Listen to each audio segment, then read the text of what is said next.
Ci fa piacere poter intervenire in questa platea. Il ragionamento è molto semplice. 115 articoli di legge urbanistica, gli albergatori sugli scudi ogni giorno, continuamente, con visioni che non sempre rispecchiano quelle che sono la realtà.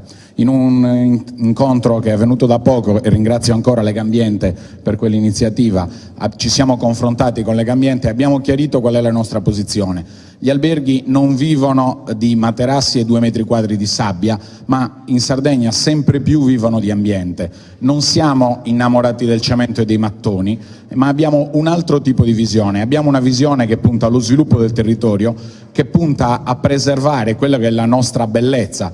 Tolto il marino balneare, che comunque rappresenta il primo attore che abbiamo in Sardegna, il secondo motivo di vacanza che i nostri turisti hanno nell'isola è l'ambiente naturale. Quindi potete immaginare quale intenzione abbiamo noi di deturpare quello che è il nostro bene primario. L'intenzione degli albergatori è semplicemente quella di essere al passo con i tempi, l'intenzione degli albergatori è semplicemente quella di poter competere a livello internazionale, e ricordiamoci che si compete sempre più come destinazione.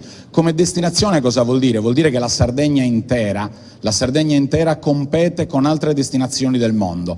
Quindi il nostro interesse è quello che l'idea che c'è di Sardegna, di un posto incontaminato, di un posto bellissimo, assolutamente deve essere preservata e deve rimanere, e faremo di tutto perché questo succeda.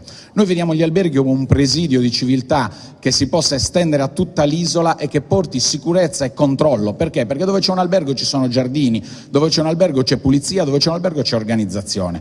Detto questo, è ovvio, la sostenibilità ambientale che ci deve essere, quindi anche nella tipologia di investimenti che andiamo a fare, deve essere trasformata anche in una sostenibilità economica, secondaria alla prima. Ovvio, la sostenibilità economica è subordinata a quella ambientale, a quella dell'investimento adatto ai tempi. Le sensibilità sono diverse, signori. Siamo nel 2018, non siamo più neanche ai tempi del PPR.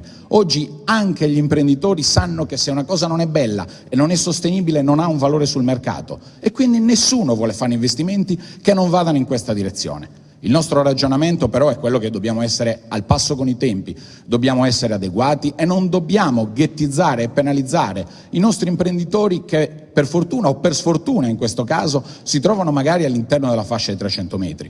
Tutti hanno diritto a poter aggiornare le proprie strutture, a poterle modernizzare, a poterle mettere al passo con i tempi per sicurezza e anche per servizi. Perché?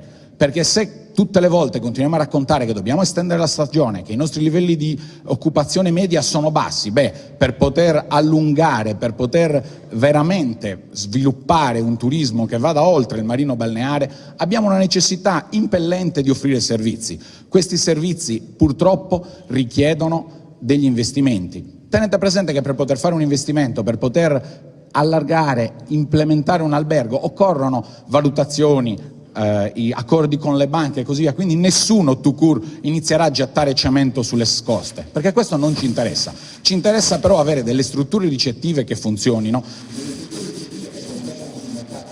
internazionale, delle strutture che possano pensare di essere oggi al passo con il 2018 e domani al passo con il 2020-2025. Quindi occorre una legge che ci consenta di poter aggiornare con norme sicure e certe quello che noi andiamo a fare sul territorio. Perché? Perché è dimostrato, il turismo vive, gli alberghi non sono l'unica rappresentanza del turismo, ma il turismo vive e prospera dove c'è l'ospitalità alberghiera che funziona. I territori che hanno scelto solo il residenziale, e la dimostrazione è Airbnb, che serve a riconvertire un residenziale che rimane vuoto. Quindi oggi rimango stupito nel leggere dalle stesse persone che parlano di occupazione, di disoccupazione, di investimenti strutturali, rimango stupito che c'è un'obiezione a riconvertire quelle 200.000 seconde case di cui parlava l'assessore in soluzioni alberghiere. Le seconde case vengono occupate 1 mese l'anno, il peggiore degli alberghi lavora 5 mesi.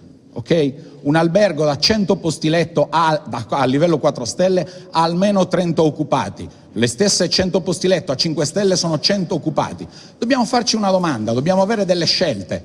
Vogliamo credere nel turismo, come dice l'indagine della Fondazione di Sardegna? Nella percezione dei sardi è già così.